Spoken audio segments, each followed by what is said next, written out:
boys. All right. Cheers. Salute. Cheers, sir. Salute. I got myself a Coke. To all the friendly pills out there listening and or viewing. To all of our pill poppers. We love you guys. Digging into the grandma's cupboard, for those pills. Yeah. If you guys couldn't tell, we've upgraded since last episode. Look at what they busted out just for me for this episode. Just for Nico. We got episode 28 here. Nah, not just for me. For you guys, okay? For you guys. For Busted everybody. it out. No. This is going in the garbage, okay? Right after this episode, we're throwing it all out. Oh, yeah, look, before we jump into anything, I know I'm fairly still new here. Second time on the pod with these boys. But, look who we got on the left side here. We got Tony Soprano in the corner Hey, over let's here. get it. Yeah, we got our boy Tony, a.k.a. Nico Soprano, a.k.a. Hey, for all you people who don't know out there, not Soprano viewers, this is Tony Soprano, a.k.a. T. How you doing? How you Okay? doing? Hey. Well, Wait. yeah. When I got the pilot script for The Sopranos, apparently his name was originally Tommy, not No Tony. way. It was Tommy, and Did it was not know that. Tommy Jr. for Anthony. Really? So I was surprised. I was like, that was a good change though. I think Tony's a lot better than Tommy. Mm-hmm. Tommy. But you always hear me throw out the, hey, Tommy, how you doing? You know?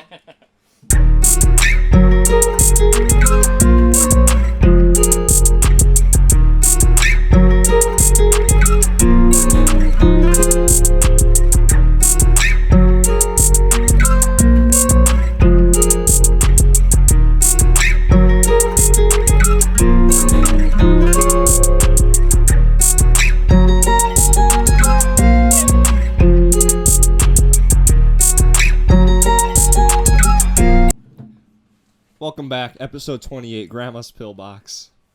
We're glad to have you all here for our inaugural good audio and video episode. Thomas and I actually filmed episode 28 a few days ago and had an awful catastrophe where we lost most of the audio footage. You guys might see some clips from that on the socials, but yeah, other than that, it was just bad and it's going to get scrapped. But today we got Mr. Nico. Let's go. How you doing, buddy? You're doing great. How you Doing doing? great, guys. Nice to meet you. Nice to meet you, brother. Nice to meet you, brother. Yeah, no, I mean, I'm happy to be here. Bring the mic a little closer. Yeah. Oh! No, what happened? Maron, it's fine. Okay, alright. Sorry, guys. Don't know my own strength. But, yeah, no, I'm happy to be back on the pod here with these gentlemen. You know, it's definitely a blessing to be here with these guys, known them my whole life. But, basically, it's just cool to be back here,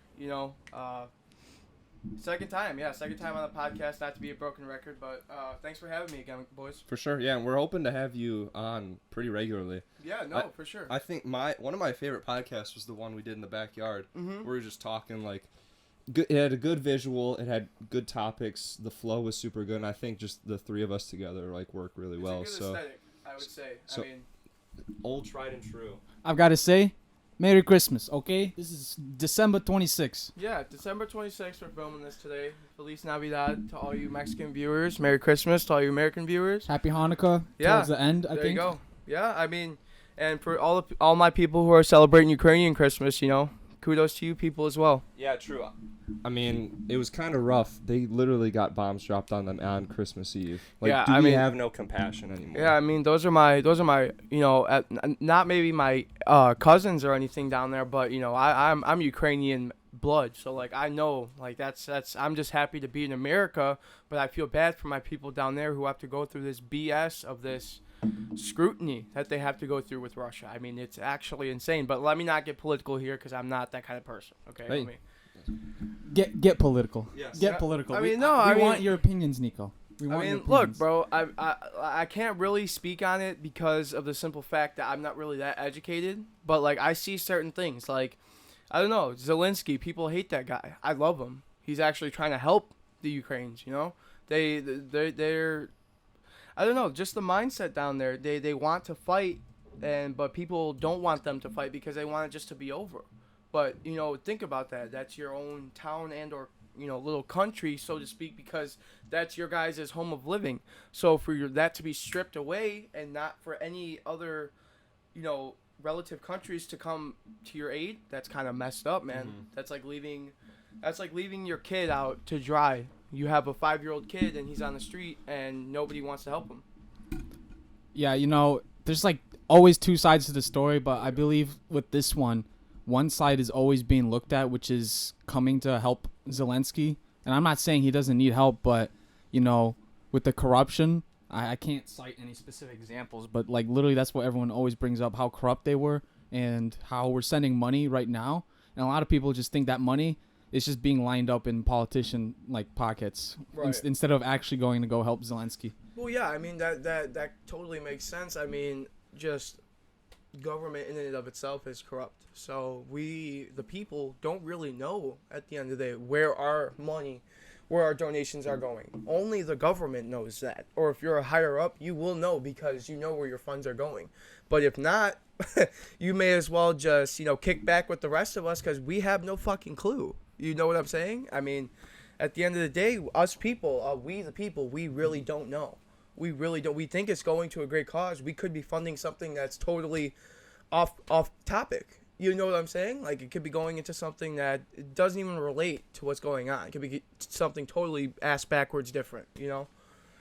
You know, I always see, like, corruption scandals with, I think when George Floyd, when that whole fiasco happened, like, they set up a GoFundMe or something. Yeah. And none of the money went to his family or something like that. And they just ran off with it.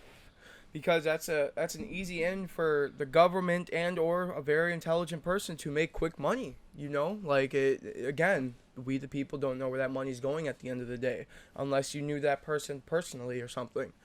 That's why when I see these GoFundMe pages, you know, I kind of want to donate, but then I think to myself, wait, is this really true? Is this really where my money's going? You know what I'm saying? Like, I at the end of the day, I don't want to be giving my money to some BS that I would never give to. Man, these mics are solid. They're super solid. And anybody out there listening, I'm doing like gain adjusting while we're recording this because we've got a mixer now, so we're able to adjust the volume and things. So things might be a little bit you know, up and down at the beginning here, but once we get our volumes all set, I think it'll be good. As a quick transition, let's talk about Christmas and what we got for Christmas. Okay. Liam, you already introduced one of the things you got. If you want to describe anything else that you're thankful for, what you got? Yeah. I'm just thankful that my parents are able to provide me and all my siblings with things every year. It's really a blessing that growing up I didn't really. When you're a kid, you aren't able to comprehend everything. But as you get older, you'll like, and you're starting to get into the workforce. You're like, wow, you know, they sacrificed a lot to be able to do this. But just some pretty cool things, like this mixer was the main thing that I was looking for. Another thing that I was really wanting was this whoop strap. Mm-hmm. Is that the sleep? This is one of the sleep ones. This like is super good at tracking your sleep. Pardon me. I'll continue in a second. It tracks your sleep? No. So it tracks your sleep.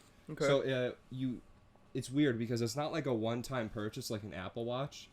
It's a yearly or monthly membership that you pay, and that allows you to use their app. And their app basically gives you daily information on they call it strain, recovery, and sleep. Strain is like how high did my heart rate get for how long throughout the day, and then it gives you like a number. I think the max is like 10. You get like a 10 strain for the day. That means you were doing a lot for that day. Your heart rate was really high. You have recovery, which is based off of how well your body adapts. I think it's going off like stress levels. I'm still learning a lot about all of it, but then the main thing that I was really interested in was sleep. Mm-hmm. It tells you obviously when you should go to sleep and how long you should sleep, when you should wake up and that thing, but it gives you a sleep score. Pardon me. All good. This sleep score is out of 100%, and it tells you, you know, if you're above 90%, you recovered very well for that day. If you're like 85 to 60, maybe you're just like a normal day, and if you're below that, you did not recover well, and maybe you should take like a rest day. So a lot of like high performance athletes will really like look at their whoop strap and their numbers to determine what they should be doing for a day. Right, so they're really diving into the stats and numbers Yeah. and what's really correlating to their day. Mm-hmm. Okay. And the cool thing is, for this, I'll show Thomas first, this is how I slept last night. I was awake for 10% of the night. I got light sleep for 32%, deep sleep for 23%, and then REM sleep, which is like dreaming. And it's super cool because it tracks all those different times you're like entering into those different cycles while you're sleeping. You know, while you show Nico, that reminds me of these funny memes I would see where it was this other sleep app, and Is that like it would hours? I'm record- assuming. Yeah, 2 hours. Okay, It would record when you like snore or stuff like that. So that's interesting, man. if you pay for the subscription or whatever, it'll record and let you listen to whatever you say in your sleep or snore, and like This may be a little weird, but like, what if you like how it's showing you all those stats and everything, like you record yourself while you sleep, and what if you're doing certain like movements or something while you're REM sleeping, or you're light sleeping, you're moving more while you're light sleeping than you are you're REM sleeping, or maybe it's vice versa. Because you're dreaming, you're moving a lot more than you would be because you're light sleeping. Your body is trying to get to that sleep state where you're actually in a sleeper mode, basically. Yeah, I think things like sleepwalking will only happen during light sleep. Yeah. And then REM stands for rapid eye movement. So if you actually set a camera on somebody while they're REM sleeping, You'll see their eyes. You'll see their eyes like moving underneath their eyelids, which is just the craziest thing when you see videos of it. Yeah. It's super cool. But Or like, have you ever seen somebody? I used to have my buddy Chino. He used to sleep with his eyelids like almost quarter of the way open. Oh, wow. That freaks me out, dude. Oh, jeez. No, that freaks me out. That freaks me out, dude. Because like, I'd be Chino, are you awake? Looks like he's awake, man. I'm like, bro, like you're freaking me out, dude. Like, just tell me if you're awake. I'm like, oh god, man. But yeah, no, that just always freaked me out because I know that I knew at least 2 people who slept like that, and it's always freaked me out. Well, now you know another one, because I sleep really weird, or at least Celia tells me that I do. There's so many funny stories with Marco. I remember I was asleep, but I was pretending to be on my phone, like in my sleep. And he was like, Thomas, what are you doing? And I'm like, I'm on the phone. He's like, no, you're not. And I wake up, I'm like, holy shit. And, like, in my mind, I was like, actually scrolling or whatever on iPhone at the time. That old ass app. But even more recently, I remember I was sleeping over at Celia's, and I don't know, it was like at the middle of the night, and for some reason I was sitting up, and she was like, Thomas, what are you doing? And I'm just sitting like a menace, just off the bed staring at the window. But I don't remember. She's like, do you remember like sitting up and I was calling your name? I'm like, no, I just slept fine. Yeah, no, that happens to my little excuse the voice crack. That happens to my little brother Michael too. He I came into the room the other night and I gave him one of those stickers I gave you guys, and this was actually the other morning when I had went to the dispensary. I come back after I picked up and I go into the room to give him the sticker, and he wakes up, like he opens his eyes, he looks at me, and he's like, I could tell he was still half asleep, but he woke up, and I gave him the sticker. I come back later because I went out with Trevor to go Christmas shopping, like last minute Christmas shopping, and I come back, I'm like, I show Michael the stickers again, and I'm like, yeah, where's your sticker? He's like, oh, what sticker? I'm like, dude, I gave you a sticker earlier. You actually woke up and took it from me. And he's like, no, I didn't. I'm like, dude, it's in your bed somewhere. I'm like, you have it. He didn't believe me. I'm like, dude, go check. And he found the sticker in his bed. He really did not remember. It blows my mind, dude. I mean, I've had some stories like that too, but I don't think it's far-fetched as that, like. Yeah. Crazy things can happen when you're like on that brink of like sleeping or not sleep. Like, have you ever had it where you're like about to fall asleep and then maybe like you're starting to dream and then you like fall off a cliff? Oh god. And like right before you hit the ground you jolt away. Yeah, dude. No, it didn't even go as far as like the cliff experience. It just almost like you're at that like light sleep mode. Oh, you're yeah. about to start like sleeping. Dude, I hit the ground, like wake up, like, what just happened? Like, what just happened? Yeah. That hasn't happened to me since I was like a kid, but dude, it used to happen a lot. Like, I remember vividly 2 or 3 times when that happened. Like, when I remember my room was still blue, everything, dude. It was crazy. Like, you just hit the bed like you actually fell out of the sky, right? It's like, yeah, like you said, like a jolt. It's literally like that. It's crazy.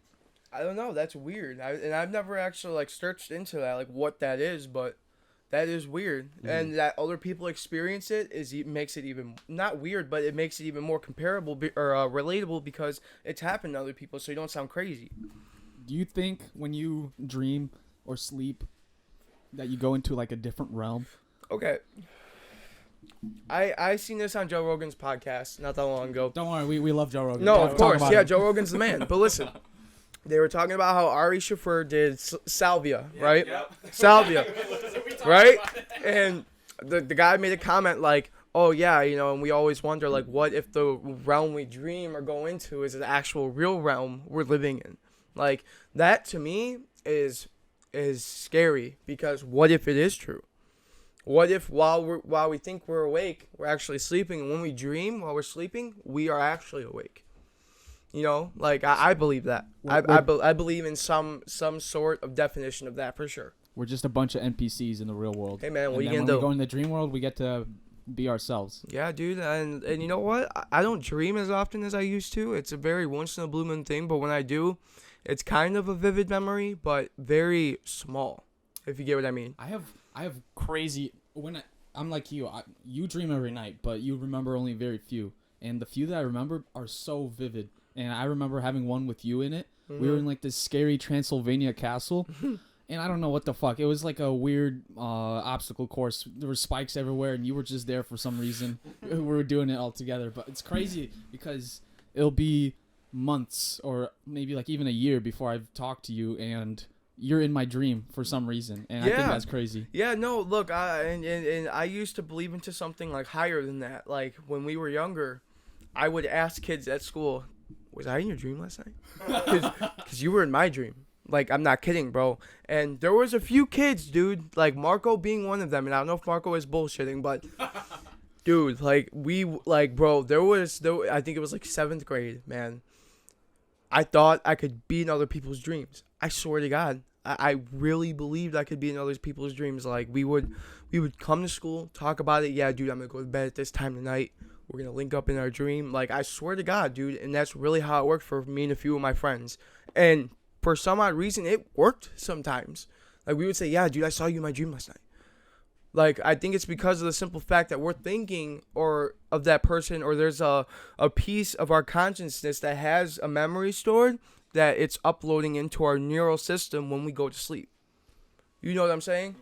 Like, I don't know. I feel kind of weird, like try to sound like all doctory about it, but no. But I mean, what you're talking about here is something you can't really put into words. Yeah. We don't even know the unconscious. Yeah, mind. and it's like we're only using 20% of our brain. That's false. That's or 50%. No way. Is it really false? Well, I've heard that's just false, because if you only use 20% of your brain, then you have like some disease. No, because think about it. Like, if you're really only using 20% of your brain, actually, why can't you reach all those memories that you have stored in your neural cortex? Because why? like, your brain is a survival machine. It's trying to help you survive to the next day, and just like anything, you learned how to walk, and then you just forgot, like before you didn't even know how to walk, and now you can't walk, and it's just something automatic. Or I learned some stupid math stuff in high school, and now that's just completely gone. It's not useful for me to survive the next day, and I just forget. So your brain is constantly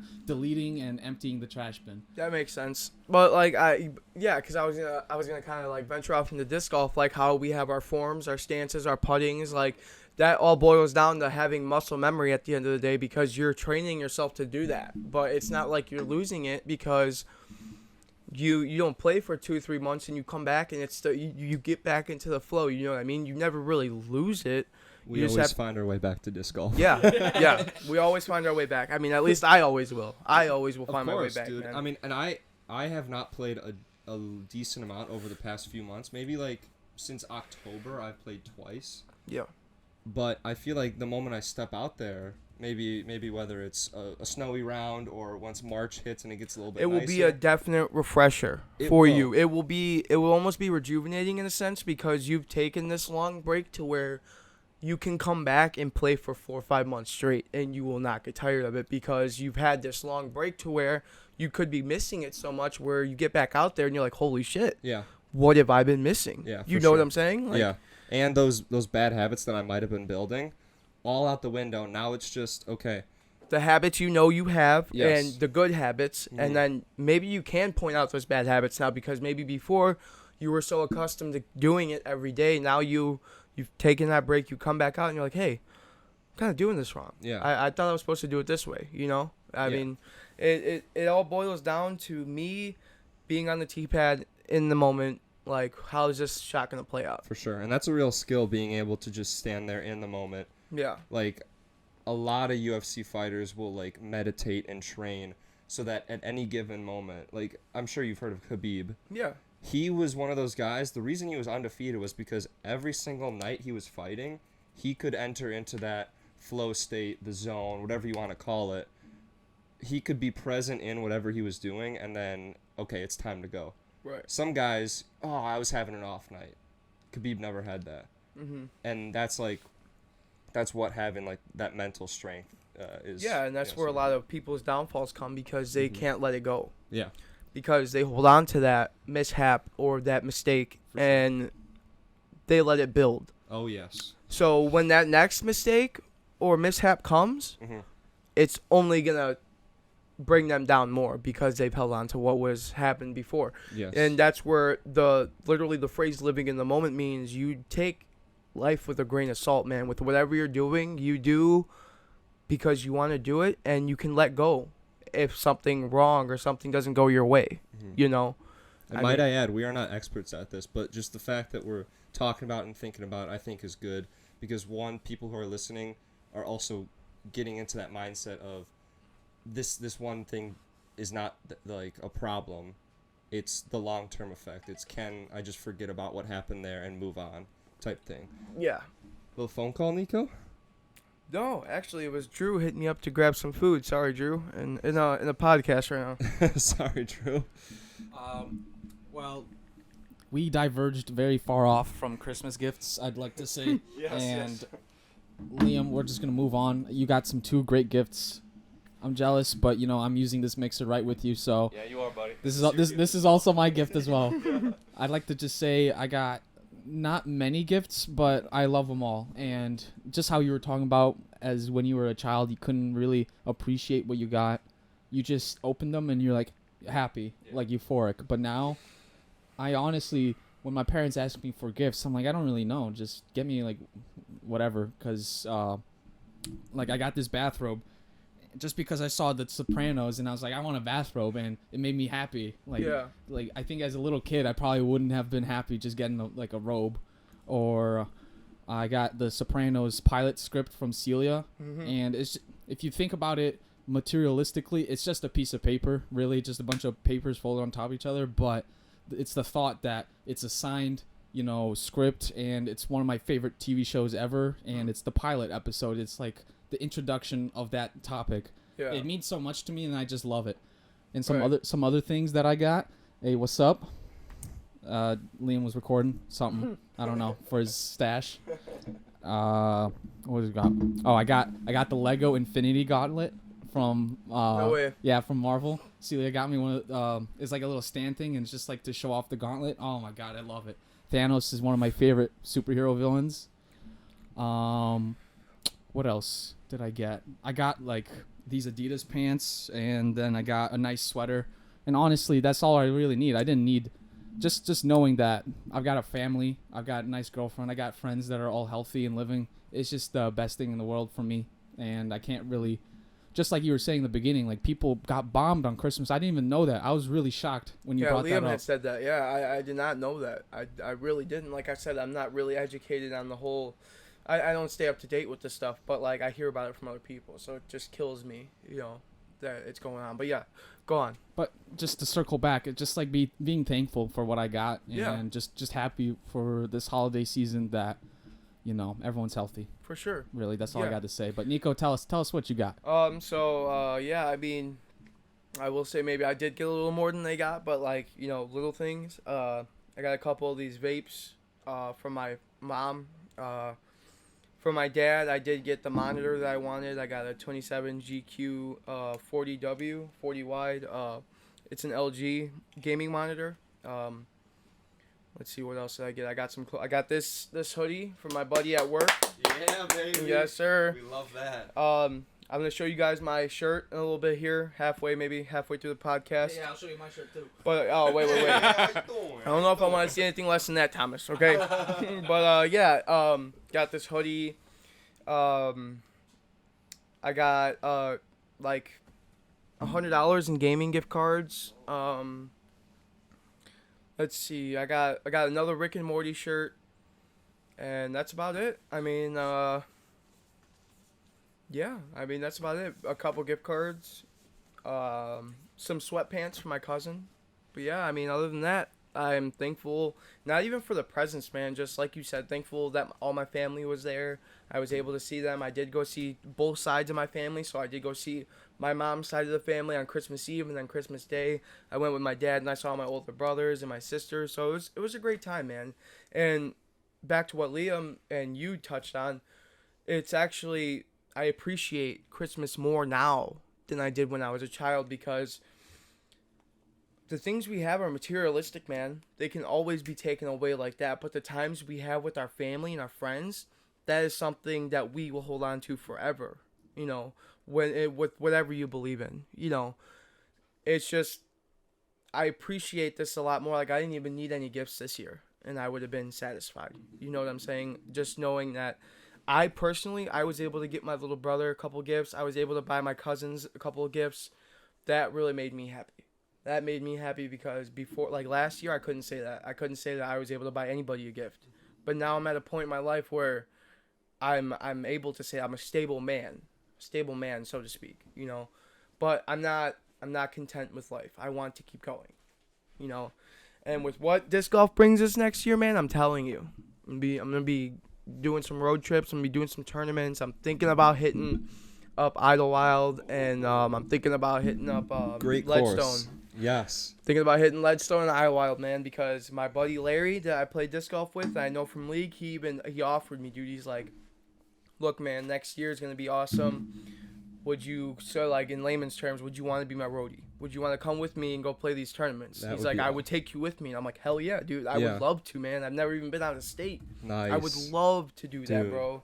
Go play a disc golf course somewhere nice, man. Like, even if it's just out of state, dude. Like, I don't care. It would be nice. Yeah. But I just want to add, like, you're so right. Playing disc golf in other states other than Illinois is just so much fun. Like, my only experience was in the Colorado Rockies. Yeah. That's a great place to go, though, man. That course, I sucked ass, but it was so much fun and such a great experience to throw down, like, a mountainside hill or, like, through a valley, and you can't even see the basket. It's just surreal, and getting those experiences is definitely going to be fun and worth it for you. Yeah, man. I mean, I definitely want to say, you're going to Michigan in a couple weeks, you said, right? Mm-hmm. I would love to play toboggan. Dude, toboggan. I would love to play toboggan, even though I know I'd probably throw a 5 or a 6 on each hole. I would love to play it, dude. Just for the simple fact that it's fucking awesome, man. Dude. And then the layout is insane. You step up to every hole, you're like, wait a second, this was the one that Garrett threw like 508. Oh, this was the one that Kyle Klein threw from the. Oh, this is the one that. Wait, Calvin threw in 300 feet from here. Holy shit! You know, it's like, oh my god. That's the cool thing about like the high production value that places like Jomez, Gatekeeper. What's the other one? GK Pro. Or is that Gatekeeper also? Yeah, it is Gatekeeper. Yeah, I'm sorry. There's a few of them. I know there's other ones that, like, I know Panda Disc Golf does some. Terry Miller, disc golf guy, he does some post commentary. Yeah, disc golf guy. That's who I'm thinking of. Yeah. Yeah, those post commentary disc golf channels are super cool because you get like a feel of the course, and you also get to see like the top tier guys shred them. And also, like, you know, you're like, I went and played Idlewild a few times, and I was pretty much had like a YouTube video following along with them the entire time, just like seeing, okay, what did this guy throw from this shot? Where do I want it to land? You know, where's the out of bounds? All that cool stuff, and you're just able to find that so easily because of those high quality YouTube channels. Yeah, and like kind of not off topic, but different scenario. I'd like to watch those videos just for the simple fact, what did this guy throw on this hole? What is he gonna throw a roller this time? Is he gonna throw, a cut roller? Is he gonna throw a sky roller? I don't know. You know, different shots, and it's like, can I match that? Yeah, dude, learning shot shapes off the pros is super helpful. Yeah. I mean, it's like any sport. Once you get, like, I'm gonna start training jujitsu in May, and I've just been like, I'm pretty into fighting sports, and I've just been watching a lot of it, and sometimes I'll roll around with my buddy. But that's also one of those sports where it's like, okay, you need someone to teach you. You need to, like, go out and do your own research to learn how to do, like, these different techniques. You can't just really, like, step up there and do it. Yeah, for sure. So, I mean, it's pretty, I don't know where I was going with that, but I like jujitsu. Well, I like jujitsu. Liam brought out 4 big books. I feel like he wants to talk about them, so tell us about them.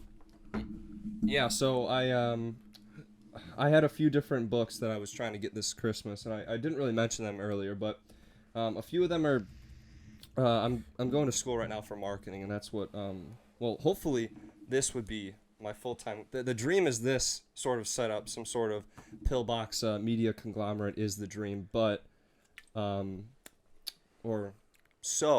getting books that are good on marketing will benefit both my degree and also this. So this first one is, it's called Purple Cow. It's just a way to, like, the title is Transform Your Business by Being Remarkable. I don't really know what it entails yet, but I've heard great things about it. The next one for Joe Rogan listeners, God Sod, The Parasitic Mind, How Infectious Ideas Are Killing Common Sense. Joe did a podcast with him a few months ago. I don't know if you remember that face, Thomas. I listened to that one. Yeah, so this was one that I really wanted to read just because sometimes I feel like I go through the motions when it comes to major ideas or things that are going on, and I just want to be able to really take in information and build my own opinion on them, which doing this podcast has gotten that skill a lot better. Blind Sight, some great marketing tools, basically how marketing shapes people's brains. There was another one I got called Influence, basically how just normal things influence people. And then one that just I think everybody should read, and I haven't read it, but I've skimmed through. It's called Atomic Habits, How to Build Habits, How to Keep Them, How to Break Bad Habits. One of the best books that I think everybody can recommend. So I got a couple of books. Well, I got one book. It's called The Heart of Trees or something like that. And I don't know if you guys know me, but I love trees. yeah. I do love trees. And currently I'm also reading Dune, which is a sci-fi novel. Nico, no, you didn't get to listen to the unuploaded episode, but I love me some sci-fi. Like Dune is amazing. I love the how do I say, the universe behind it, or even something simple like Star Wars. Like they don't really touch on amazing sci-fi concepts. Why? I don't mean to interrupt you. No, man, interrupt but, me. like I definitely want to ask you this. Do you like Doctor Who? Do I like Doctor Who? I've never watched it. So for you to say you're a sci-fi fan, and you've never watched Doctor Who, hey, you're being you're gatekeeping the sci-fi now, the genre I'm right just now. kidding. But listen, in all reality, bro, I have to entail you that you have to watch Doctor Who. It at least from when, what's his name? Eccleston. I can't think of his first name. I think it's Christopher, but Eccleston. So it's Eccleston, Tennant, then Matt Smith, then Peter Capaldi. From Eccleston all the way up to Capaldi, dude, it just gets better. All right, but I have to ask because all I've seen from Doctor Who is that British telephone booth, and then it's a different It's a TARDIS. The TARDIS. Is it like a time machine? So it's a time machine. It's bigger on the inside than it is on the outside. You'll hear them say it the whole show. It's always bigger on the inside than it is the outside, right? And it's crazy because they have all these switches and knobs in it, man, and it's like only the doctor knows how to control it. So, and then he's got the sonic screwdriver, dude. And it changes with every doctor. It's different, man. Like I have the sonic screwdriver at home. But what I have to tell you is I'm not just interested in, entertainment sci-fi. It's more of the thoughts behind it and thinking about where you can go in the future. This outlives us way past. Maybe we'll see. Oh, so you're talking like futuristic kind of. Because maybe one of the most attainable things that we might see in our lifetime is genetic modification or like bioengineering, where let's just say with Elon Musk's Neuralink, that's one of those sci-fi topics where you make a human invincible, where you've lost control of your bottom half of your body, you put this thing into your brain and then you regain control because of this electronic receptor. It's those type of things that make me astounded to think about where the future could go and if we can even get there. Like, space travel is something touched upon on almost every sci-fi film, or a lot of sci-fi films. The Martian, Star Wars, Dune, Alien, like literally so many, and we're not even there yet. We're just trying to get a fucking space rocket in space so we can do a tourist business venture or whatever's going on, or trying to get to Mars and build these weird domes where you can grow lettuce in it and like live off of whatever fucking potatoes. Or have you seen The Martian? No. Oh, you gotta see. Yeah. Like, that type of thing is probably the closest description, or who's the is it Matt Damon. Oh, okay. I think I've seen it before, but it's been a while. Oh god, it's been a while since I've seen it. But basically, he's on a space mission with his buds, and then he gets stranded on Mars, and he's there for hundreds of days, and it's basically about him living on there and then trying to get back, and just it touches on it so realistically without throwing in like, oh, the spacecraft just got there and now you can leave, or like it's intense, and I love it. Liam, did you see that movie? I forgot. Yeah, okay. I've seen it a few times, and it's one of those that they mix, like, the cast is so good, the score is that like the music choices, the score are super good, the visuals are crazy. Like, I don't know how they got those visuals so good on Mars, but then after seeing things like Avatar, you're like, whoa. The technology that they are using in the movie industry is just so advanced that they can almost, like, create those scapes that are just one-to-one realistic. But, yeah, I mean, it was one of my favorite things. It had, like, heartfelt things. It had suspense. Had an ending that I won't disclose in case you want to see it. I definitely want to see it because I loved the first one, and I've been waiting for this one, man. So I'm thinking next check I'm going to go venture out on my own, or if you guys want to tag along for a second viewing. I mean, dude, I definitely want to go see this movie. The new Avatar? Because I was watching your guys' podcast. You guys were giving kind of spoilers, but I really didn't care because it's not going to be real until I see it. Oh, yeah. I mean, you didn't really give too many like real spoilers. You kind of just like broke it down. Like I think I got down to the pod last night where you were breaking down. There was like 3 different parts to the movie. Yeah. And you were talking about. I think I left off on where you guys were talking about how like he made his own Green Beret army, or like his own Green Beret militia. To go kill Jake Sully or whatever. Mm-hmm. And it's like, yeah, man, dude, that movie I've been wanting to see since I've seen the first trailer, because I loved the first one. The first one was great. Yeah, you have to see it, and maybe like pop a little Eddie or something. Oh, dude, you know. Like Thomas and Celia see a lot of movies, so they're kind of experts on where to sit. I was like, I've never really sat down in like kind of the bottom row, but we were in the very back of the bottom row. So you look up and your entire field of view is taken up by this giant IMAX screen. Yeah. And it's just one of the greatest experiences ever. Yeah, because I've seen Alice in Wonderland, and this was when it first came out. Right up in the front row, dude. Really? Really? That's how I saw Rogue One. Yeah. Front row. I was like, oh my neck. Yeah, literally. It was horrible. And in 3D, I was like, oh my god. Oh yeah, dude. But the thing with 3D sometimes is that if you like move your head, at least for this Avatar one, you can't like lean your head over because then everything kind of gets all like out of whack. It's like discombobulated almost. So you have to like keep it dead on, which for like a 3.5 hour movie, it's like kind of hard to do. Yeah, because it's like, oh man. Luckily we didn't have. I think actually, unluckily we didn't have the recliner seats. Mm-hmm. If we had recliner seats, you'd be able to relax, chill back. Which theater did you guys go to? We went to the AMC. There's 2 AMCs in Oakbrook Mall. We went to the one that is right next to the food court.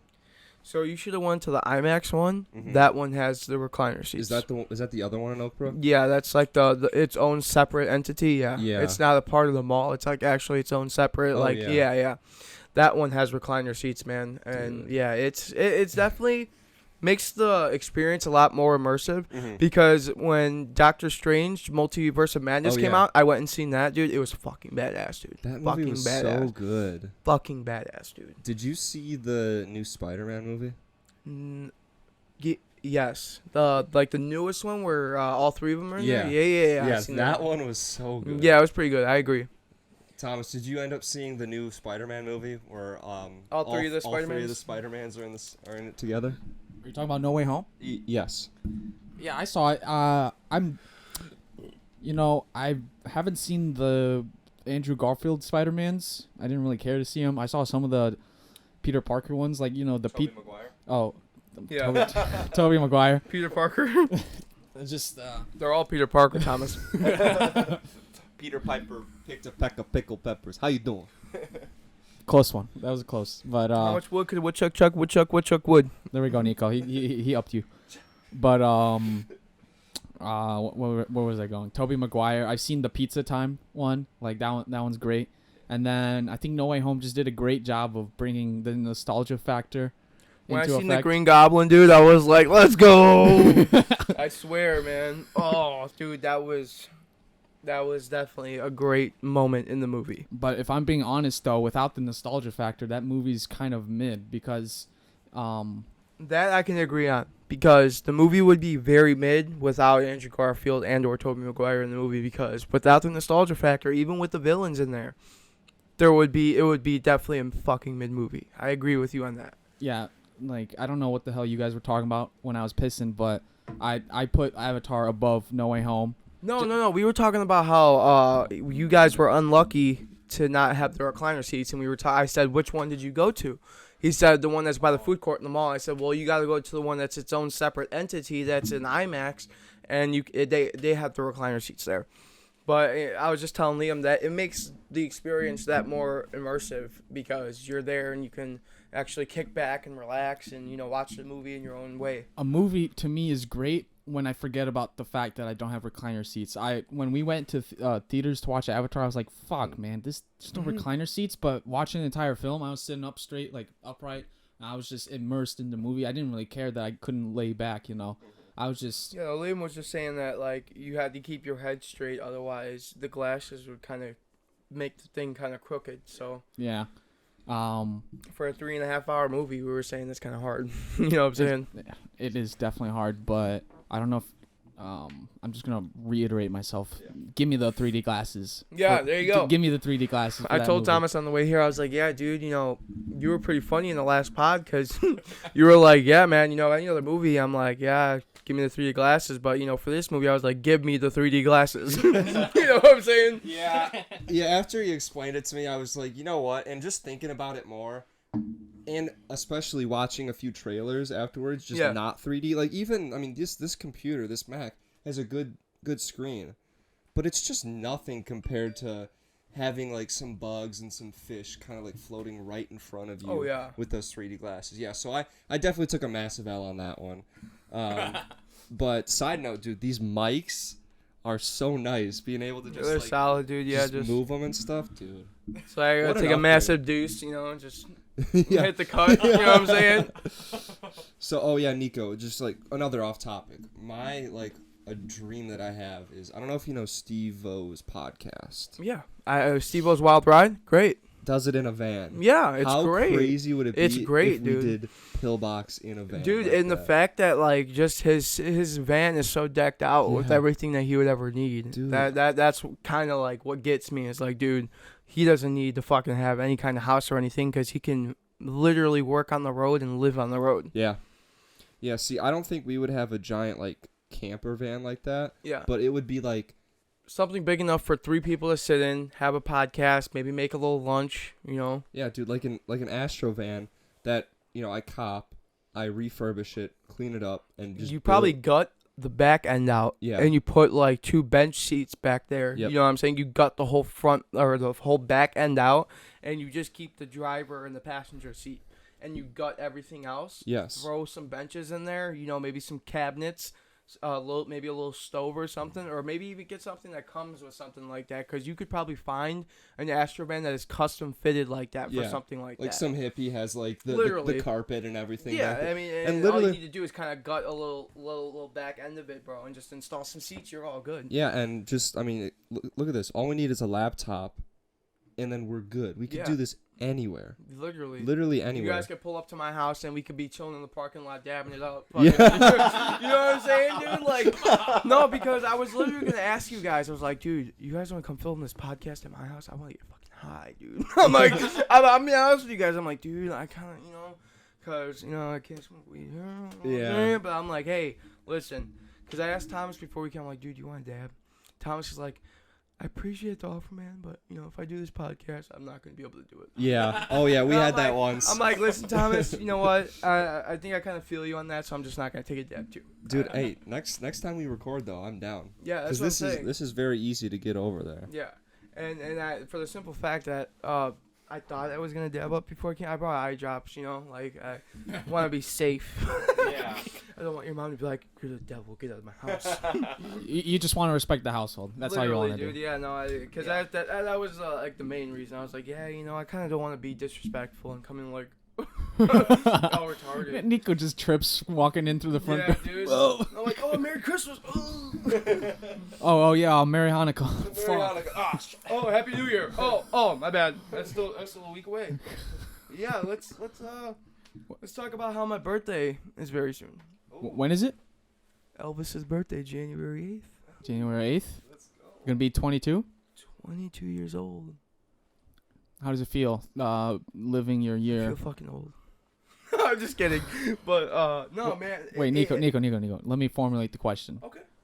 Ever since, I remember you were excited for your 21st birthday. Yeah. You get to have the ability to drive, be treated like an adult. Right. And I'm just wondering how does it feel looking at it retrospectively, the year as being 21? Is it the same as the others? Has it been nice? All that jazz.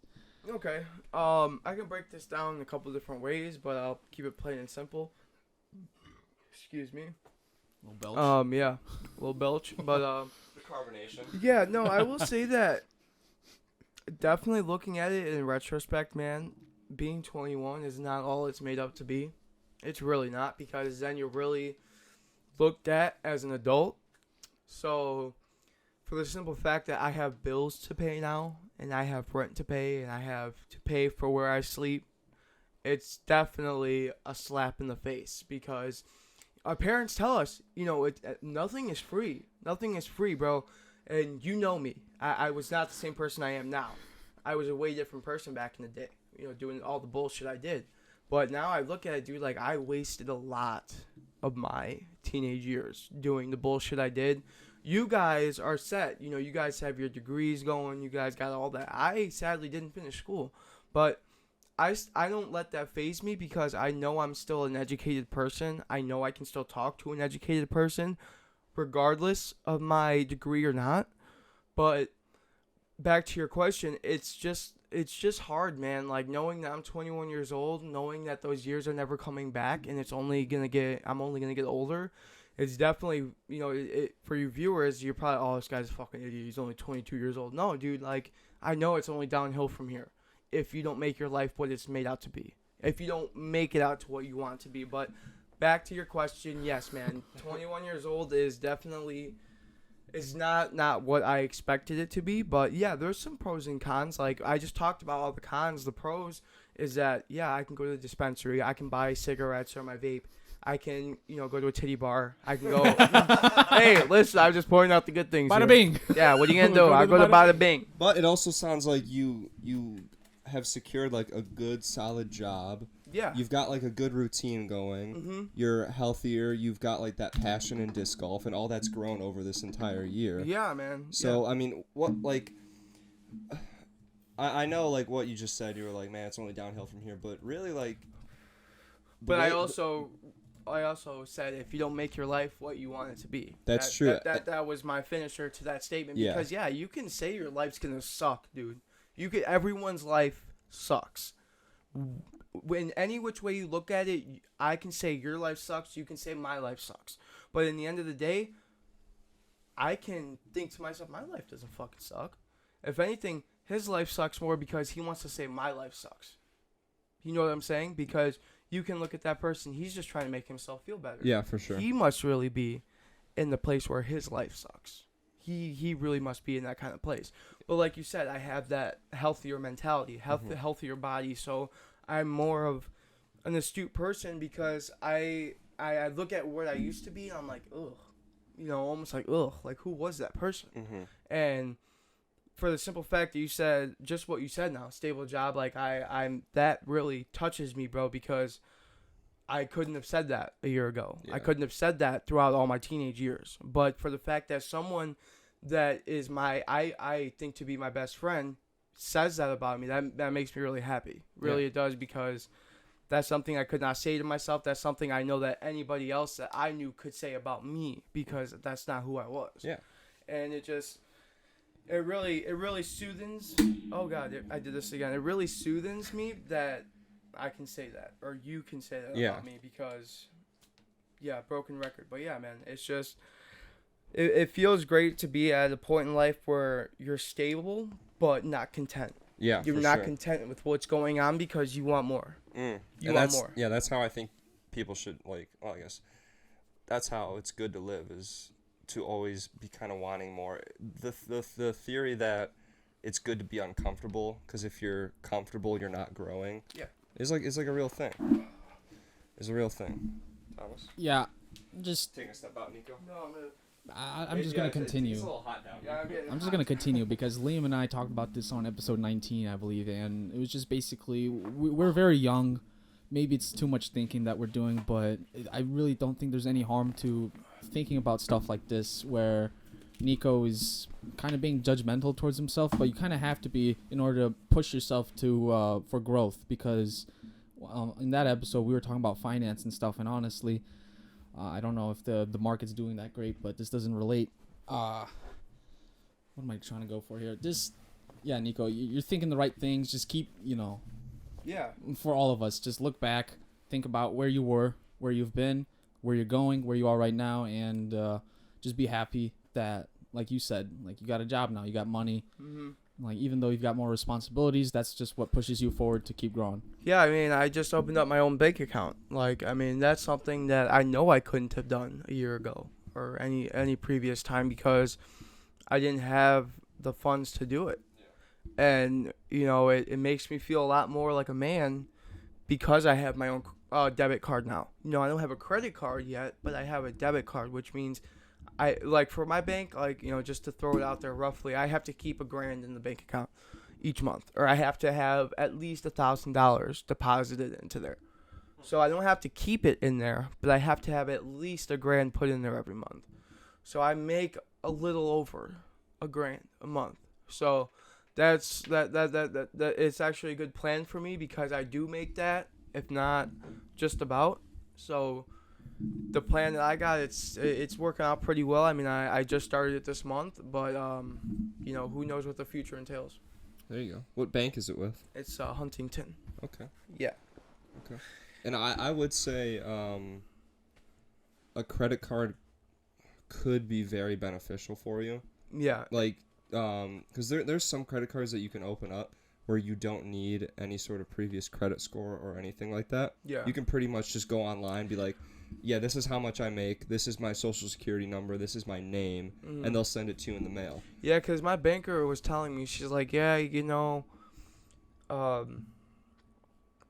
basically, this is how much you make, this is the kind of account I want to set you up with. She's like, I don't want to give you a credit card right now for the simple fact that I don't have any to give you. Oh, God. I got you. You can keep talking. But yeah, for the simple fact that I don't have any to give you, but that can change. Once we become a more stable customer. Customer of the bank. Yeah, customer of the bank. So it's just that, because what hit me is that she told me credit, no credit is just as bad as bad credit, and that really that really doesn't resonate with me because you would think if you don't have any credit that you would be just as fine. You know? Yeah. I don't know, that just it doesn't weird me out, but like it's kind of like off-putting. Like, wait, if I haven't destroyed my credit yet, how can I still have bad credit by having no credit? Yeah, because I think as like a person, which the credit system is interesting because, yeah, it allows you to purchase things and own things. Okay, Thomas. Hey, gabagool. Own things that maybe you can't pay in cash right now, and you'll be set up to pay off. But it can also be something that, if not treated like with respect, could destroy you. It can make or break you. It really can. Yeah. Yeah. So here, I'm gonna move this back a little bit just so you can chill. Yeah. Yeah, having a credit card, though, I'll continue where I was going a second ago. What I do personally for my credit card is I put every single expense on my credit card, and at the end of every month, I have an automatic withdrawals from my bank account to pay off my credit card. Yep. So my debit card stays in my pocket at all times. It's only my credit card that's pulling out. So then you're getting things like cash back bonuses. Yeah. And all that stuff. And also I'm slowly building my credit. So then when I want, maybe in 2 or 3 years, a house or a car or something like that, I could be like, okay, my credit score is at 780. I qualify for this certain loan. Yeah, so I can make this kind of payment throughout this many months. Okay. Yeah, so I mean, yeah, finance stuff is interesting, and that's what my minor in school right now is. Just for the sole purpose of is I wanted to learn more so then I can like efficiently use my money and like basically just like leverage that so I can get where I want to in life. Yeah, I mean, of course. Yeah, but let's see. It's just a completely 180. I had one question that I wanted to ask you because I've been into like the kind of self-improvement. Like I was just talking about my sleep score, how I'm interested in improving that. I was just wondering like what your daily routine is. Like you wake up in the morning. Like seriously? Like what my daily routine is? Yeah, just like are you like I mean bad or good, whether or not you think it's bad or good, cuz like I'm just interested to hear it because like there's some days where like I'll wake up and I'll just first thing I do look at my phone. Yeah. Like but maybe I shouldn't be doing that. Maybe I should be like waking up and getting some water, or should I wait a little bit to drink some coffee? You know, right. that sort of thing. Like, I was just interested in what you're doing. Yeah, I mean, sometimes sleeping is rough for me, so sometimes I will not sleep.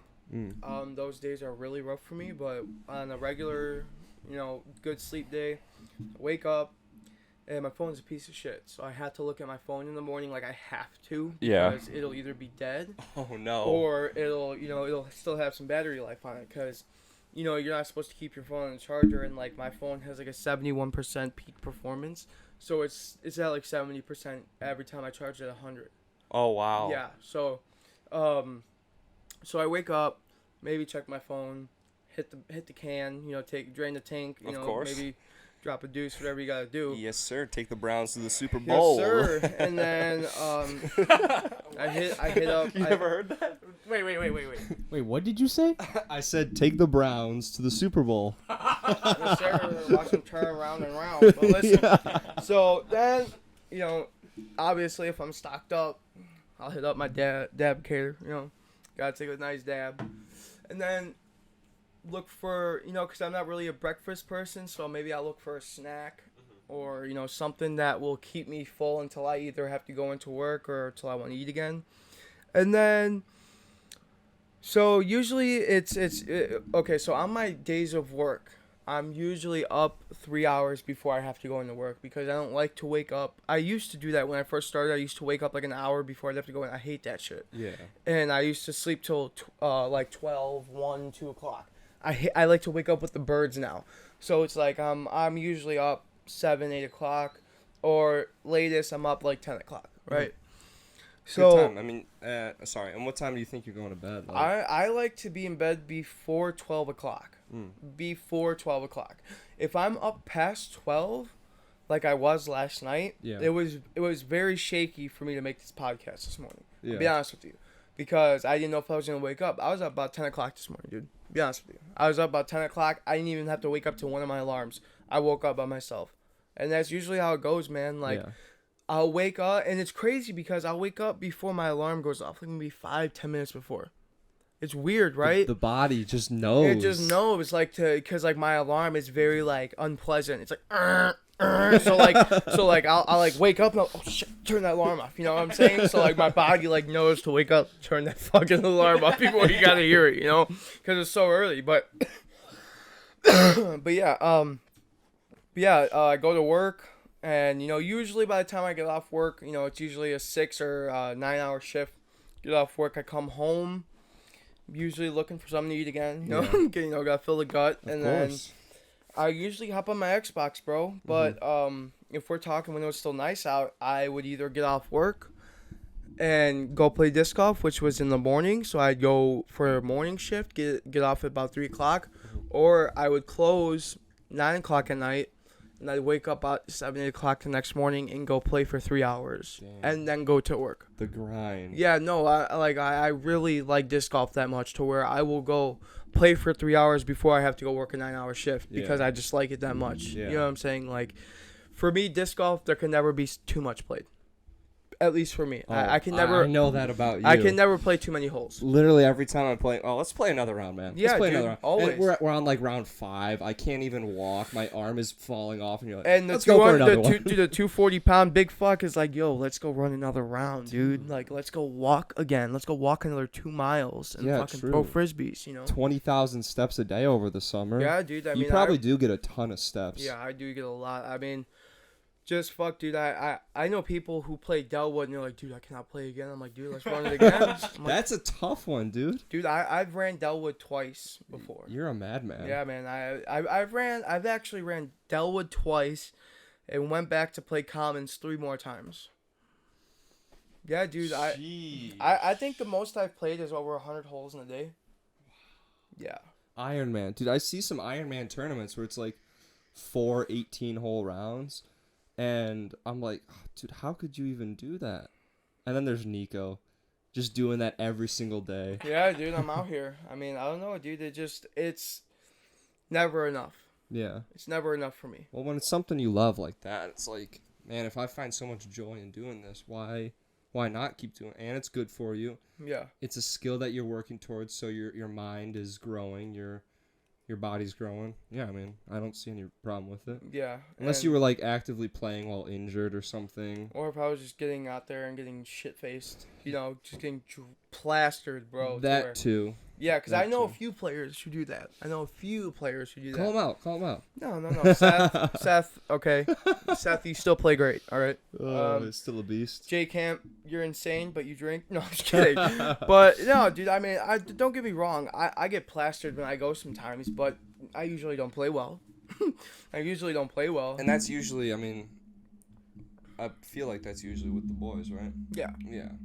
But if I'm like with you guys or maybe by myself, I'll have 1 or 2 beers and then like I won't keep drinking. It's the swing juice. There you go. It's the aiming oil. You need the aiming oil. It's the aiming oil. I mean, there's something to be said about just having a little bit just to loosen you up.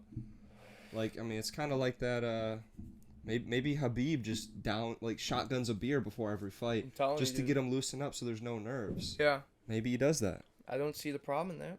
You know what I'm saying, dude? Just fucking shotgun a quick beer, you know? Is that drug enhancing? No. Performance enhancing. Because alcohol is legal.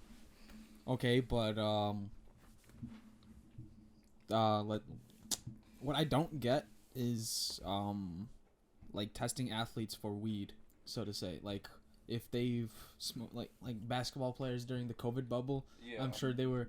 I think I heard they were all smoking weed and they're like playing crazy during the COVID bubble, and I guess some of them would get in trouble for it. I have no specific news that I can refer to that, but like when me and Nico would go and we'd like share a joint before the round, it's probably the most fun round every time. Yeah. Like, for me. Unless I get straight pissed off like right off the bat. But this is true. Like I remember the one time we were at Madison Meadows and we got to like hole 9. We sat down, packed up a bowl, and dude, we were frizz-eyed, bro. And dude, let me tell you, man, we were having a lot of fun. Like we were getting angry, but we were just laughing, dude, because it was a fun time, dude. I love smoking weed. Yeah. I will smoke weed till I'm 90 fucking years old, dude. Whether I have to take edibles or not, dude, like I love marijuana. It's like the best thing. Mm-hmm. And the fact that they've legalized it makes it that much better. For sure. Do you think, because you said like one of the like part of your routine in the morning is to like rip a little dabski. Of course. Have you gone days without doing that? Oh yeah. And yeah. Do you feel worse? Do you feel better? Like, what's your opinion on that? I don't want to be a hypocrite or like, you know, talk bullshit here, but I suffer when there's no weed. I'm not gonna lie to you. I suffer, but that's not to say that I can't go without it. Mm-hmm. I can go without it. I may be an asshole a little bit, you know, because, bro, like, for me, I like to smoke too. It keeps me calm. I kind of feel like I have a little bit of ADHD, so it keeps me calm in the zone. Makes me, I don't know, dude, just a little more content with what's going on, because if I don't have weed, I'm, like, a little more irritable, a little more, like, off the wall, you know what I'm saying? It's almost like you don't have your coffee in the morning. Yeah. And caffeine is just as much of a drug as like marijuana is. Yeah. And just to bounce off of that, Liquid IV has a caffeine version of it, and I just want to shout out again to Liquid IV. Please just send us some Liquid boxes. IV. Please, we'll Liquid. be getting emails soon. Please, I'm drafting them up as we speak. Starts clicking. Low key though, I don't know, because Nico, you've done some like accounts where trying to like grow, like Rainbow Six and disc golf. Have you ever like sent out messages or emails to organizations looking for sponsorships? Or have you like thought about that ever? I've thought about it. I've never done it. Like I know I did on Instagram because I'm a professional account. I know I did ask Jomez and Discraft to, you know, throw some sponsor out there. Yeah. Didn't happen. It's okay though, because I didn't expect them to reach back out. But yeah, man, I would love to do some like little sponsorships or anything like that, because I do have a decent amount of followers and all that. I do have a decent viewing. Nico, while you're talking about it, do you want to shout out your Instagram? Oh yeah, handle? it's Nico150.dg, NICO150.dg. It's my disc golf Instagram. Very, very likable. You know, you should go take a visit. Maybe drop a comment, like, follow, you know. You know, well, we'll put it in the description just for you. Yeah, I appreciate that, guys. To kind of segue off that, my buddy actually, one of my roommate and one of my teammates on the Bradley team, he just got sponsored by Lone Star. No way. Yeah, so he I don't know if he went on their website and filled out a form, or he sent an email to them, or what he did, but I guess he's like a 930 rated golfer, so he's pretty good. Yeah, he's a good guy, and he's on the Bradley team, so he's got some experience. He plays in a lot of tournaments, but yeah, he just got signed to like Lone Star's like underground team. That's so awesome. they sent him like a package with a bunch of discs, but I feel like something like that, because companies are valuing social media presence just as much as like performance. Yeah. So I feel like even if you just like send out a few emails or something like that. But I mean, yeah, I can talk to you about that, because that's also something I'm looking to do with the Pillbox is, we're getting 30 views an episode.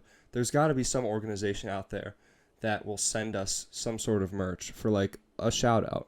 Yeah. Like, I mean, how cheap is it for them to pay $5 in shipping on something that costs them cents to the dollar to manufacture? Yeah. To get like, I don't know, a few people to listen to it. And also us being a smaller podcast, that will mean so much more. So then just in our personal lives, we'll be like, yo, Nico, we just got sponsored by Via Hemp, this hemp company. You should go check them, you know, just like that sort of thing. So yeah, anybody watching, please Grimace Pillbox. We're looking for sponsors Yes, right now. any smokes, any kind of wraps, I will roll it up in the episode. I'll do whatever, man. Like you guys. If you send Nico anything, he'll wrap it up. There Okay. you go. There you go. But We'll produce like a high quality video of Nico doing like a rap job, and we'll taking a nice fat dab. Oh yes. Telling you. I want to go back. You said like what you kind of have like ADHD and like the weed helps you focus in a sense. Almost like be like calm, like whereas I'm like, trying to like be everywhere at once. I can smoke a little weed and I can just be 2 or 3 places at once, if that makes sense. Yeah, I don't want to go too deep into this, but lately I feel like I have mild ADHD. Mm-hmm. Like I was in class one time and I was describing to one of my classmates how I just couldn't focus or bring myself to focus to do this one assignment, and then I was able to crunch it out or something like that, and then she just threw it out there. It's like, oh, do you think you have ADHD? I'm like, what? And then like since that like comment, I'm like, I guess being hyper like analyzing. Hypertensive disorder, that's what it is. What? Yeah. The fuck? It's like hyperactive disorder, ADHD. Oh. Attention deficit hyperactive disorder. Well, like I'm not saying I have anything. I just think these mild symptoms, like to think about with weed. Yeah. I think about it sometimes like the meds. Like I took my meds and now I feel really stupid sometimes when I like smoke weed, which is why I didn't want to do it for the podcast. Like my brain really slows down and tries to focus on one thing. Yeah.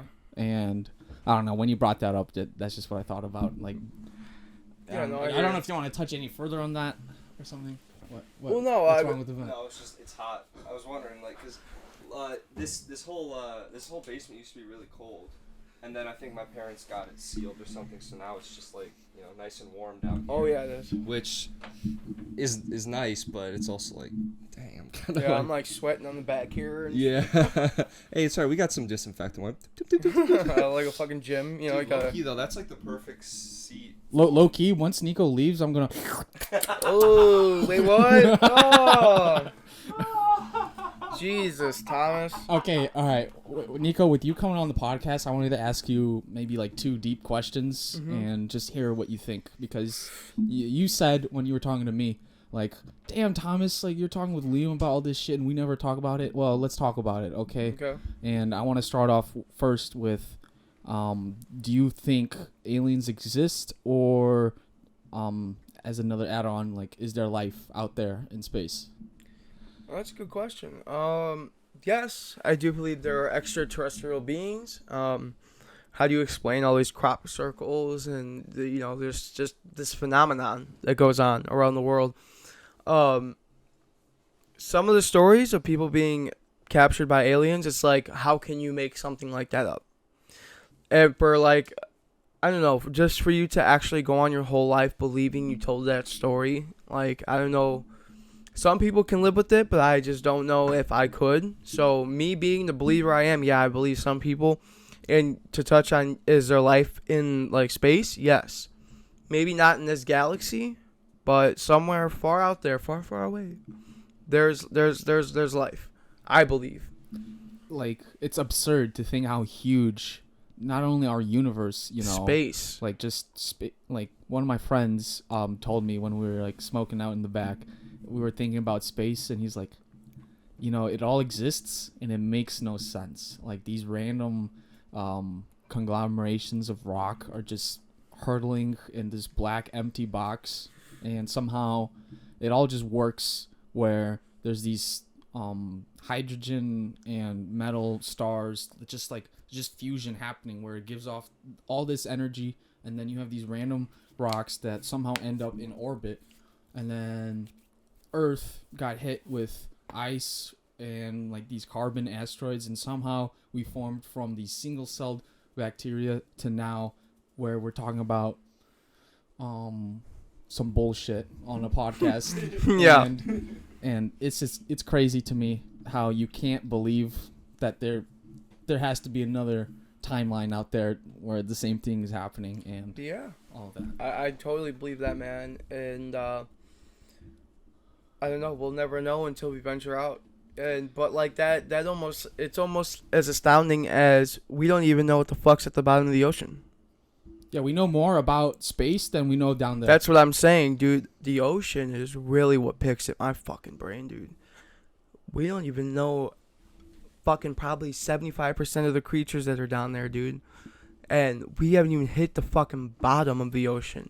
That just shows you how fucking crazy Earth is, dude. Like, how deep does it go? How deep does the fucking ocean go? We do not know. Like how high you fly in an airplane. Like the Mariana Trench is deeper than that. Right, that's what I'm saying, dude. That's insane, bro. Like, what kind of creatures are living at the pitch black bottom of the fucking ocean? I want to ask, do you think you've ever had a alien encounter or like a UFO sighting? Nay. Nay? May I tell you a story?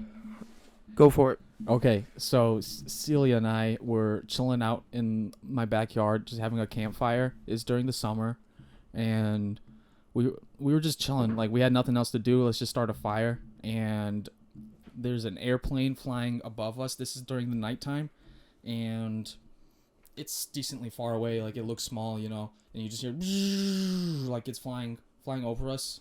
I heard it. I look up, and I swear, like, the airplane's out of my peripheral, and I see a blue light appear in the sky, and it's just there, and it's moving a little bit forward, and it kind of jolts, and then it's gone. And just that alone, I was like, what did I just see? But as an added thing on top of that is I heard like a whooshing noise that was distinct from the airplane. So you hear, and then at the same time I'm seeing this blue light. You hear like the woo, like not like a stereotypical UFO like wah wah wah wah wah, but you know, just I noticed a distinct sound. Like I know, like, okay, I hear the airplane and then I hear something else going on, and it's not a lawnmower, it's not a car, because as soon as the blue light disappeared, the noise went away. And how likely is it that like a car is going to sync up to me looking at that blue light disappear? And I looked at it. I was like, what was that? I look at Celia, and I saw that she was looking up too. I'm like, did you see anything? She's like, I don't know. And I'm like, did you see like a blue light appear and disappear? She's like, yeah. And I'm like, did you hear that noise too? She's like, yeah. So, and I was astounded to see something like that. Yeah. Yeah, no, I will say I was playing disc golf one night. So you did have an encounter. You lied to me. Yeah, I will say, cause like I don't know if it's actually. So maybe the neurons weren't fully connected. Well, no, because but now just sparking that up. I don't know if it's an actual UFO encounter. So we were playing disc golf and it was nighttime, and we were on hole 2, and I don't know. Comments? Yeah, for some reason we're like looking up, and we see this like bright white light, right? But like far, like it's out of Earth's orbit, dude. It's far. And it's moving this fast. It's moving this fast. Like, it's going this fast. A plane does not go this fast, dude. Yeah. It was bright as fuck, dude. And it was just going so fast across the Earth. And I'm like, what the fuck is that, guys? And they're like, oh, that's the satellite. That's the satellite that, you know, orbits Earth for, and it orbits Earth within, like, 2 minutes. I'm like, that is bullshit. That is the biggest bullshit I've ever fucking heard, dude. I'm like, there's no way a fucking satellite can cross or orbit Earth in 2 minutes. It's not moving that fast. Earth is moving that fast. That fucking satellite would be burnt to a fucking crisp, dude. There's no way. So in my mind, I'm like, what the fuck is that? It could have been a UFO, dude. Like, there's nothing in the sky that moves that fast. Only a plane or a jet can move that fast, and it wasn't that. It was not that. It was just a very distinct, bright white light that you don't see on a plane. You see a white plane on a plane, but not this bright and or distinct, moving that fast. Have you seen the film Nope?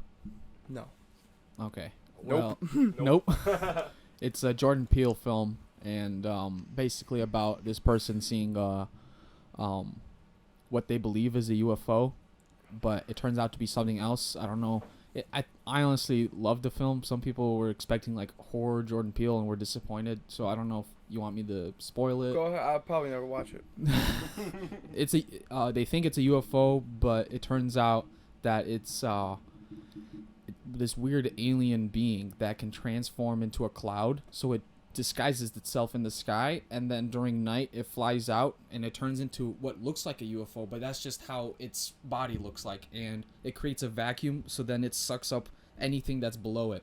So that's like if there's a cow, you know, it's like I'm hungry, and then like, instead of that stereotypical UFO like beaming up into the building or whatever, it's like a vacuum and it's going into its mouth and it's eating the cow and shit. And that just makes me think it's like one of those other sci-fi concepts where I think like the possibilities are endless. Like what if there's a cloud being out there that we just can't pick out, and you know, these crop circles, like maybe it's just running around making these weird symbols so other alien beings that are hiding on Earth can know that it's them there. Yeah. And you know, like everything's got an explanation for it, you just got to go find it. Yeah. And yeah. Liam, comments? Anything? We covered this a little bit, and it's unfortunate because we might have lost all that footage, but one of the main things that we brought up in last episode was that given in the Milky Way, which if you think about like how vast the universe is, there's different like galaxies. So we're in the Milky Way, there's other things. We probably would never be able to reach one of these other galaxies just because it's too far. We'd all die off. It would take millions of years to get to these other things. But the fact that in the Milky Way alone, there's the possibility of a large amount of these planets that are similar to Earth. They could be similar size, and they could also bear these civilizations. Mm-hmm. Like it's hard to like, knowing that, it's hard to be like, okay, there's no way that there's nothing out there. But then also just for the fact that, and Thomas and I talked about this, if you don't see something, it's hard to like confirm that it's real. Yeah. You're kind of in the middle of that zone where it's like, okay, there's a possibility that it's out there, but I've never seen it. So you're kind of floating in that middle of the zone where it's like, okay, I believe, but to what extent is it really out there, and how much am I just hoping? So, I mean, that's kind of like, after our conversation, that's kind of where I'm sitting at right now. But because of, I guess, just who I am, I think I'm hoping that there's something out there. Right. Yeah, but there was something called the Fermi paradox, which I think Thomas can explain a little bit better than me if you want to bring it up real quick. All these concepts, we can just have another episode with Niku on and just discuss it. But to put it in layman's terms, it's just the universe is so huge, how could there not be life besides us in it? You know, and the paradox about it is that no matter how big the universe it can be infinity big, which it is, and it doesn't change the fact that the chance for life to occur is still like small, no matter how big you get. Like it could, our universe could be just our solar system, or the entire Milky Way, or even fucking different parallel universes, and the chance for life to form is still the same amount. Like it's so little, and that's the paradox. It's like your way of thinking of something so vast must have life in it, but that's the paradox where, you know, the life just is very rare. Yeah. But that's one of the things, and there's solutions to it. There's theories. The Drake equation. The Drake equation. It's a little boring to describe right now, but like basically the Drake equation is just, it's a bunch of variables that you put together, and you know, like a normal math equation, say it's like y equals mx plus b. The y is there life out there? Is that right, Thomas?